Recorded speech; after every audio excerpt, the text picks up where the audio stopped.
रावलपिंडी की सड़कें, मई की वो भट्टी जैसी तपा देने वाली गर्मी, हवा में धूल और कहीं दूर से आती अजान की आवाज, और इन सब के बीच एक पुराना जर्जर सा नीला पानी का टैंकर खांसता हुआ धीरे धीरे आगे बढ़ रहा है।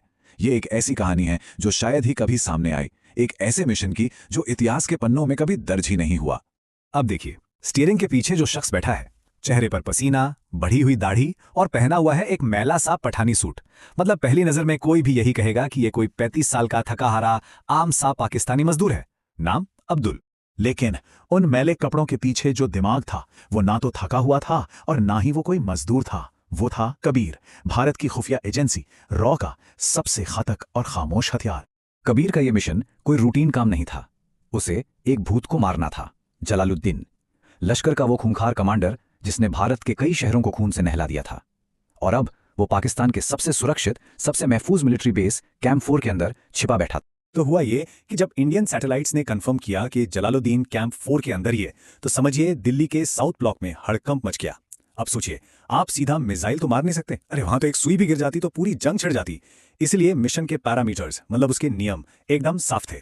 कोई धमाका नहीं होगा, कोई सबूत नहीं बचेगा, ये एक घोस्ट ऑपरेशन था और मकसद सिर्फ एक, प्राकृतिक मौत। रॉ चीफ के ये शब्द कबीर के कानों में लगातार गूंज रहे थे। दबाव बहुत ज्यादा था, उसे दुश्मन के किले में घुसना था, उसे उसी के घर में खत्म करना था और पीछे कोई निशान तक नहीं छोड़ना था। तो सबसे बड़ा सवाल यह था कि कोई उस किले में घुस कैसे सकता है जहां परिंदा भी पर नहीं मार सकता। सीधा हमला करना तो खुदकुशी करने जैसा था। इसलिए कबीर ने वो रास्ता चुना जिस पर कभी किसी का ध्यान ही नहीं जाता। कबीर का प्लान सच में शानदार था।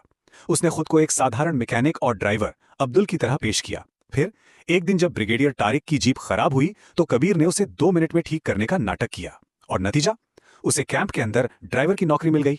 अंदर पहुंचकर कबीर ने अदृश्य होने की कला में महारत हासिल कर ली। वो जानबूझकर गालियां सुनता, अफसरों के बूट पॉलिश करता। मतलब वो उनके लिए इतना मामूली और ना के बराबर हो गया था कि वो उसके सामने ही खुफिया बातें करने लगे थे।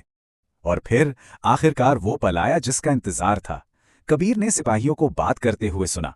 बात हो रही थी गेस्ट हाउस नंबर 3 में रुके एक खास मेहमान की, जिसे रात में अस्थमा का अटैक आया था। Guest house number 3, SSG commando और अस्थमा। बस कबीर को अपनी चाबी मिल गई थी। तो अब खुफिया जानकारी हाथ में थी। मतलब वक्त आ गया था आखिरी चाल चलने का। एक ऐसा हमला जिसकी ना कोई आवाज हो, ना कोई सबूत, एकदम खामोश। जानते हैं कबीर का हथियार क्या था? उसकी कलाई पर बंधी एक पुरानी सी कैसियो घड़ी। उस घड़ी के अंदर एक बेहद बारीक कांच की सुई थी जिसमें भरा था सक्सिनिल कोलिन, एक ऐसा जहर जिसे दुनिया की कोई भी पोस्टमार्टम रिपोर्ट पकड़ नहीं सकती। कबीर ने चुपके से गेस्ट हाउस की पानी की लाइन में मिट्टी और रेत डाल दी। अगली सुबह जैसा उसने सोचा था ठीक वैसा ही हुआ। वीआईपी मेहमान